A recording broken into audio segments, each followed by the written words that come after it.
여러분 만화 좋아하시나요? 만화 보는 사람, 웹툰 보는 사람. 만화 뭐 웹툰을 보는 게 참 시대가 많이 바뀌어서 생각이 드네요. 저는 만화를 굉장히 좋아해서 옛날에 여러 가지 만화를 섭렵했습니다. 여러분 꼭두가시 서커스라는 만화 아세요? 그 명작을 아직 몰라? 보세요. 네, 숙제야. 소년탐정 김전일. 그건 알아요? 대중적인 걸 좋아하는구만. 매니아틱한 걸 싫어하는 거니까. 그 정도 읽어줘야 되냐. 제가 마스크를 좀 벗을게요. 안경이 푸해져서 속에 원고가 안 보여. 만화 중에 여러분 웃긴 만화 좋아하시는 분이 있다면 제가 한 권을 추천해드립니다. 바로 추리닝이라고 하는 만화가 있어요. 아마 모를 거예요. 명작인데 숨겨져 있는 보물이에요.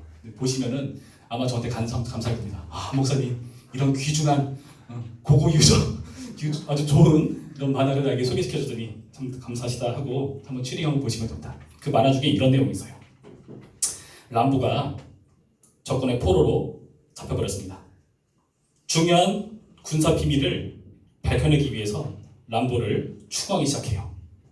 두 명의 병사가 람보를 끝까지 괴롭힙니다. 갖가지 고문을 가하면서 빨리 불란 말이야. 그 비밀을 나에게 빨리 알려줘. 근데 람보가 쉽게 불지 않아요. 아무리 해도 안 되니까 네가 그렇게 나오겠다는 거지. 그러면은 우리에게 비장의 고문 기계가 있어. 이 기계 하나로 너는 안불장구를 못 베길 거야. 라고 말합니다. 고문 기계를 가져와요. 작동해 본다. 근데 작동이 안 돼요. 당황했어요. 이것만 되면은 제가 부는데 이럴 수가 하면서 너 잠깐만 기다려 하고 그러면 고치기 시작합니다. 열심히 고치기 시작해요. 떡 뻘뻘려고 하면서 시간이 점점 어두워져가고 7시, 8시 막 하루가 다 지나가서 드디어 고문기를 고쳤어요. 됐다! 이제 너에게 이 비밀을 밝힐 수가 있다. 자 이제 너희 고문기를 통해서 너에게 불겠다. 안 오나? 불겠다. 그때 열심히 고쳤던 그 경사들의 표정이 싸늘했습니다. 무슨 고생을 해서 이렇게 고쳤는데 불겠다니 이제 와서. 자, 제가 표현을 잘 못했네요. 자, 그렇게 엄청나게 대단한 기계임에도 무용지물이 돼버리는 그 예를 보면서 우리가 개그의 소재로 삼을 수가 있게 됩니다. 람보의 한마디가 고문 기계를 무용지물로 만든 것처럼 오늘 본문을 보시면 어떠한 굉장한 무기를 무용지물로 만드는 한 사건을 보게 됩니다. 그것은 전쟁의 이야기인데요. 전쟁을 보시면 바락의 군대와 시스라의 군대가 한판 붙습니다. 바락의 군대는 이스라엘 쪽이에요. 시스라의 군대는 하솔이라는 나라. 이스라엘을 괴롭히는 힘들게 만드는 나라의 군대입니다. 자, 그런데 그 바락의 군대를 그 도전 앞에 이것을 막기 위해서 이 시스라 군대는 무엇을 가지고 있는가? 철병거라는 것을 가지고 있어요. 철병거. 그것도 900대. 철병거 900대와 엄청나게 많은 모든 백성들을 다 싹 쓸고 모아서 군사로 두고 그 전쟁 앞에 참여한 겁니다. 그런데 오늘 본문을 보면 결국 어떻게 됩니까? 15절 말씀 보시면 이렇게 전쟁 결과가 나오네요. 15절. 여호와께서 바락 앞에서 시스라와 그의 모든 병거와 그의 온 군대를 칼날로 혼란에 빠지게 하시매 시스라가 병거에서 내려 걸어서 도망하니라. 여러분 병거에서 내려서 도망쳐버렸다라고 표현을 하고 있어요. 이게 우리가 생각할 때 병거에서 내리는 것 그리 대단하다고 할 수 있는데 병거가 아무것도 아닌 무기가 아니라 그 당시 엄청난 무기였어요. 그 당시 시대를 생각해 보면은 철기 문화를 반영한 엄청난 무기였을 겁니다. 그런데 그것이 얼만큼 위력이 있었는가? 바로 3절의 편을 보면은 이 철병거 때문에 이스라엘이 20년간 학대받고 결국 하나님께 부르짖게 되는 그러한 무기였다. 그런 철병거였다라고 표현하고 있고요. 그리고 8절 말씀 보시면은 이 하솔과의 싸움 앞에 드보라라고 하는 여선지자가 장군을 세워야 됩니다. 그래서 바락을 세우는 건데 바락한테 싸우러 가야 돼! 라고 하니까 바락이 뭐라 했는지 아십니까? 이렇게 말을 해요. 8절 말씀에 이렇게 나오죠. 바락이 그에게 이르되 만일 당신이 나와 함께 가면 내가 가려니와 만일 당신이 나와 함께 가지 아니하면 나도 가지 아니하겠노라 하니. 이게 무슨 경우입니까? 전쟁 나가 싸우랬더니 하는 말이 당신 없으면 너 같이 가야 돼. 이러는 거예요 지금. 나 혼자 어떻게 하라고 지금 이러고 있는 겁니다. 사내 대전부가 이렇게 전쟁에 나가지 못하는 모습. 여러분 이것은 그만큼 그 시스라의 병거가 무서운 무기였다는 것을 우리에게 보여주고 있는 거예요. 여러분 전력 한번 비교해 볼까요? 드보라가 같이 가겠다 하니까 이 바락은 결국 군사를 이끌고 전쟁에 참여를 합니다. 스불론과 납달리의 10,000명을 데리고 갔다라고 10절에 나와 있어요. 10,000명.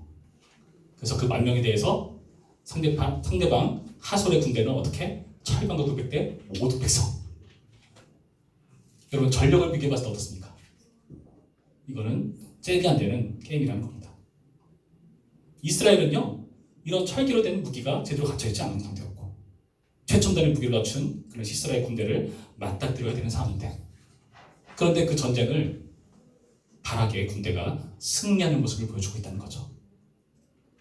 희한하죠? 어떻게 승리할 수 있었을까?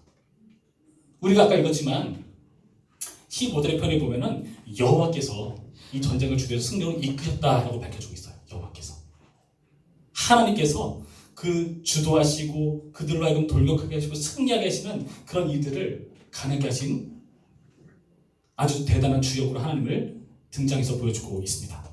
그게 당연히 하나님께서 일하시는데 하나님만 싸우신 게 아니라 당연히 바락의 군대를 통해서 일하고 계시거든요.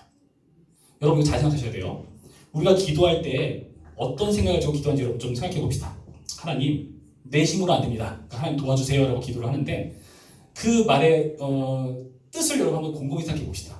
하나님 나 사실 못하겠는데요. 하나님 대신 좀 해주시죠. 이거잖아요. 근데 대부분 하나님은 사람을 통해서 일하시거든요. 사람을 통해서. 그러니까 내가 해야 되는, 내가 치워야 되는, 내가 감당해야 되는 내가 감당해야 돼요. 바라기처럼 이 전쟁에 나가서 승리할 수 있었던 것 하나님과 함께 하셨기 때문인데 하나님은 그거 나는 안 하겠다? 이거는 사실 말이 맞지가 않아요. 물론 그렇게 하신 것도 있긴 한데 아주 특수한 경우. 그런데 이렇게 바라기 군대가 하나님의 주도한다고 해서 함께 나가서 승리할 수 있었는데 여러분 거기에 큰 역할을 한 인물이 누굴까요? 바로 드보라라는 겁니다. 드보라. 여러분 드보라가 어떻게 하는지 아십니까? 6절 말씀 볼까요? 6절 말씀. 6절 말씀에 처음에 바락한테 드보라가 사람 보내서 하는 말이에요. 드보라가 사람 보내어 아비노함의 아들 바락을 납달리 게데스에서 불러다가 그에게 이르되 이스라엘의 하나님 여호와께서 이같이 명령하지 아니하셨느냐? 너는 납달리 자손과 스불론 자손 10,000명을 거느리고 다볼산으로 가라라고 말했습니다. 가라라고 명령했어요. 그런데 이런 드보라의 가라라는 것은 하나님의 선지자로서 하나님의 말씀을 선포하고 대언한 거죠. 드보라는 것을 믿고 담대하게 전한 겁니다. 그리고 14절 말씀 뭐라 되어 있죠? 14절 드보라가 바락에 이르되 일어나라. 일어나라. 여러분 일어나는 말을 왜 할까요? 상대방이 일어나는데 일어나는 말을 합니까? 안 하잖아요. 여러분 찬양팀이 항상 우리를 어떻게 해요? 일으키고 앉히고 하잖아요. 그렇죠? 네. 마찬가지예요. 일어나라 하는 말이 있다는 것은 앉아있다는 것을 말하죠. 왜 앉아있을까요? 앞에 섰는데 나가니까 겁나는 거예요. 그러니까 드보라가 말하는 거죠. 일어나라. 이런 여호와께서 시스라를 내 손에 넘겨주신다니라. 시스라를 내 손에 넘겨주셨어. 이거는 아까 우리가 읽었던 그 6절 말씀에서도 이렇게 말했거든요. 7절 말씀 내가 야빈의 군대 장관 시스라와 그의 병거들과 그의 무리를 기송강으로 이끌어 내게 이르게 하고 그를 내 손에 넘겨주리라. 하나님께서 넘겨주겠다 말씀하시고 그대로 선포한 거예요. 이렇게 믿음으로 선포하니까 지금 이 바락은 이 말 그대로 순종해서 가서 일어나서 그 싸움을 싸웠다는 것입니다. 이게 중요하다는 겁니다. 여러분 근데 시스라를 정말 사로잡게 되었는가? 그 장군을. 그것은 실패해버립니다. 왜 실패했을까요? 아까 바락이 뭐라고 했죠? 당신과 함께 가면 가겠다. 안 가면 안 간다 라고 했잖아요. 그 말에 대해서 이렇게 드보라가 말했거든요. 9절 말씀. 이르되 내가 반드시 너와 함께 가리라. 그러나 네가 이번에 가는 길에서는 영광을 얻지 못하리니 이는 여호와께서 시스라를 여인의 손에 파실 것입니다. 원래는 시스라를 바라게 주겠다라고 말했는데 나 같이 못 가, 혼자 못 가요. 같이 가야 돼요라고 하니까 말이 바뀌죠. 너 영광 이제 못 얻어. 그것은 여자의 손에 넘어가게 될 거야 라고 말을 하고 있다는 겁니다. 시스라를 차지하고 그 당시 전쟁은 대가리를 해서 승리한 거잖아요. 그렇죠? 근데 놓친다는 거예요. 여러분 그 시스라는 누가 잡습니까? 17절부터 말씀 보시면은 이상한 한 지역에 있는 장막을 우리에게 보여주고 있어요. 볼까요? 17절. 시스라가 걸어서 도망하여 겐사람 헤벨의 아내 야엘의 장막에 이르렀으니 이는 하수랑 야민과 겐사람 헤벨의 집 사이에는 화평이 있습니다. 야엘의 장막이라는 표현을 하고 있어요. 야엘은 여성입니다. 겐사람 헤벨의 아내다. 그리고 이 야벨이 어떻게 하는가? 뒤에 보니까 결국에 이 시스라를 죽여서 바라게에 돌려주는 모습. 결국 시스라를 잡는 건 누구죠? 야엘이라는 여성이 잡았다. 이렇게 우리에게 보여주고 있는 거예요. 근데 여기서 독특한 표현이 나오죠. 22절. 바락이 시스라를 추격할 때 야엘이 나가서 그를 맞아 그에게 이르되 오라 네가 찾는 그 사람을 내게 보이라. 오라 라고 말하고 있어요.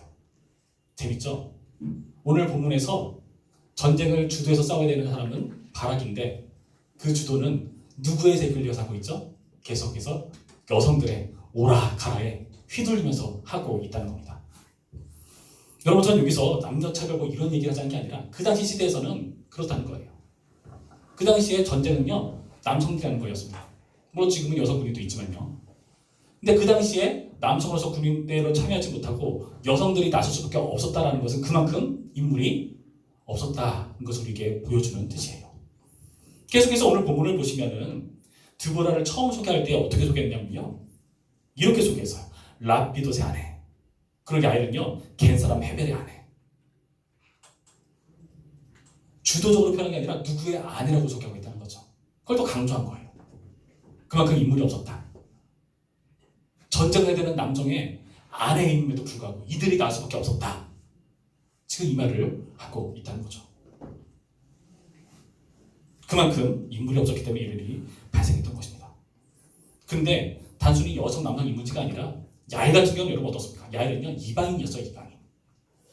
이방인이 하나님 편에 속해서 이런 전쟁을 무찌르고 승리한다? 이해할 수가 없죠. 더 가관인 것은 그 이방인도 어떤 이방인이냐면은 처음에는 이스라엘 편에 속했다가 배반했던 이방이에요.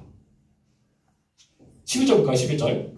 모세장인 호바의 자손 중 겐사람 헤벨이 자기 족속을 떠나 게데스에 가까운 사하나님 상수리당 곁에 이르러 장막을 쳤더라. 지금 겐사람 헤벨을 설명해 주는데 이 겐사람 헤벨은요 원래 모세의 장인 호밥의 자손 중에 한 명이었어요. 그리고 이들은요 우리가 앞부분 1장 16절을 보면은 이스라엘과 우호관계에 있었고 유다 백성 중에 거주했었어요. 근데 뭐라 되어 있죠? 자기 족속을 떠났다. 그리고 이상한 장소에 있는 모습. 그런데 그 헤벨은요 아까 17절에서 읽었듯이 하수랑 나빈과 화평이 있는 사람. 배반자죠. 이스라엘 편에 속했다가 다시 적군의 편에 들어버리는 그런 왔다 갔다 하는 얌체 같은 사람. 근데 그 아내가 지금 주역이 되었다. 여러분 이것이 우리에게 뭘 보여줄까요? 바락의 군대는 연약했습니다. 시스라의 군대에 비하면요 너무나 무기도 초라했고 그리고 바락 군대 남성들은 정말 능력이 없었어요. 여성의 능력을 강조해서 보여주면서 오히려 남성을 부끄럽게 만드는 모습을 보여주고 있고 여기서 나타난 여성들의 가라 오라 하는 말에 휘둘리면서 여기에 참여하고 있는 모습을 우리에게 보여주고 있다는 거죠. 여러분 근데 이것이 사실 우리의 모습이 아닙니까? 여러분의 모습 아닌가요? 우리가 찬양할 때 찬양이 싫은데 귀찮은데 앉아있고 싶은데 일어나서 박쳐야지 이렇게 하시고 우리의 모습 아닌가요? 대면으로 예배한다 나와라. 지금까지 좋았는데 안 씻어도 되는데 침대에서 해도 몰랐는데 조이시도 다 같아. 여러분, 우리의 모습이 아닌가 생각해 볼 필요가 있다는 겁니다. 그런데 여러분, 그럼에도 불구하고 감사한 건 뭐냐면요, 지금 이 바락은요, 이 하나님의 역사 가운데 함께하고 있다는 것이 중요해요. 여러분이 이 자리에 있다는 게 중요해요. 왜요? 그 역사 가운데 있는 거거든요. 물론 바락은 의존적이었습니다. 원래 시사라를 차지하실 만한 그런 너에게 넘겨주겠어 라고 하는 하나님의 드보라를 통한 선포까지 들은 사람인데, 같이 못 간다는 말 한마디에 너 영광 뺏겼어, 여자한테 갈 거야, 여자가 시스라 잡을 거야 라는 그런 말을 듣게 되는 시스라. 전쟁에 참여해서도 정작 중요한 공을 못 세우는 그런 모습. 그런데 그 와중에 지금 이 길에 함께하고 있다. 저 같이 같이 한번 저 못 가요, 같이 가주세요 라고 말하는 모습. 여러분, 이것도요 사실 복돼요. 드보라는요 여선지자, 사사잖아요. 사사. 하나님의 말씀을 대신 전해주고 하나님의 일들을 감당하는 사람인데, 그런 사람에게 말하는 거죠. 같이 갑시다, 함께 합시다. 그 말은 무슨 뜻일까요? 나 실력 없어요, 나도 알아요, 나 당신 없으면 아무것도 못하겠어요, 근데 그래도 같이 해주세요. 사사로 대변된 하나님을 의지하는 모습이 이렇게 보이고 있다는 겁니다. 물론 부족하지만 말씀 믿고 나가면 되는 건데, 불편하고 어색하고 서투르고 잘 못하니까 그래도 같이 가주면 안 돼요? 나 하다가 용기 잃을 것 같은데 옆에서 격려해 주면 좋은데, 나 하나님 말씀 맨날 까먹는데 옆에서 하나님 말씀 들려주면 좋은데, 같이 가주시죠. 부끄럽지만 그럼에도 그렇게라도 지금 이 자리에 참여하고 있는 바락이 우리의 모습과 같다. 여러분, 이런 생각을 해보게 되었습니다. 여러분, 근데 이런 영향성에도 불구하고 결국에는 하나님 말씀을 의존하는 거죠. 사사를 의존하면서 말이죠. 남들어서 자존심 없어요. 상대가 너무 강하니까 자존심 내세울 때가 아니에요. 그래도 그 자신 다 내버리고 나의 실력 인정하면서 지금 이 자리에 함께하고 있는 모습, 떠듬떠듬거리면서 말이죠. 오라가라, 오라고 갈게, 막 이렇게 왔다 갔다 하면서 말이죠. 차한테 일어서 게요, 박수 그러면서 말이죠. 여러분, 우리가 이런 모습이지만 여러분, 이런 우리에게 소망이 있다는 것을 기억하실 필요가 있습니다. 이 과정을 통해서 하나님은요 바락의 군대를 더 승리하시거든요. 하나님과 싸워서 이기시는 역사를 지금 이 바락은 보거든요. 여러분, 인물이 없는 시대라고 합니다. 맞는 말 같습니다. 근데 그래도 괜찮습니다. 부끄러운 순종이라도 하나님 역사의 현장에 머물러 있다면 여러분 믿음의 한 발을 내딛으신 겁니다. 그리고 조금씩 하나님 역사를 보아가면서 여러분 성장하게 될 거예요. 여러분, 우리가 이것을 잘 기억하면서 살아갈 필요가 있습니다. 오늘 대면 예배를 처음 시작했는데 염려되는 사람들도 있고 아직 나오는 게 주저되는 사람도 있을 겁니다. 감사하게도 오늘 보니까 여러분 많이 참여해줬어요. 너무나 감사해요. 아직까지 그래도 목사님 말 들어주고 선생님의 격려 들어주고 그렇게 해주는 거야. 참 감사해요. 어저께 저도 그동안 장기 결석했던 사람 몇 명에게 이렇게 카톡을 보냈어요. 내가 대면에 나와라는 식으로 보냈어요. 일이 안 없어져요. 마음에 상처를 입습니다. 괜히 연락했나? 그리고 요즘 애들 연락하는 거 싫어하는데 하지 말 걸 그랬나? 생각이 듭니다. 그런데 오늘 나온 걸 보니까 그래서 감사합니다. 여러분, 계속해서 이 자리에 참여해 주기를 부탁드리고요. 하나님의 기대에 못 미치는 우리의 모습이지만, 마땅히 시세라를 사로잡을 수 있을 만한 용사로 우리를 부렸지만 하나님 다 그런 사람 못 돼요. 그래서 실력 없다는 것을 함께 말씀드리면서 하나님의 기대에 못 미치는 우리지만 그래도 불구하고 믿음의 한 걸음 여러분 걸으셨습니다. 잘했어요. 근데 그 걸음이 두 걸음, 세 걸음이 되어서 우리 중고등부 가운데 하나님의 역사가 새롭게 시작되는 우리 모두가 되기를 주님의 이름으로 축원드립니다.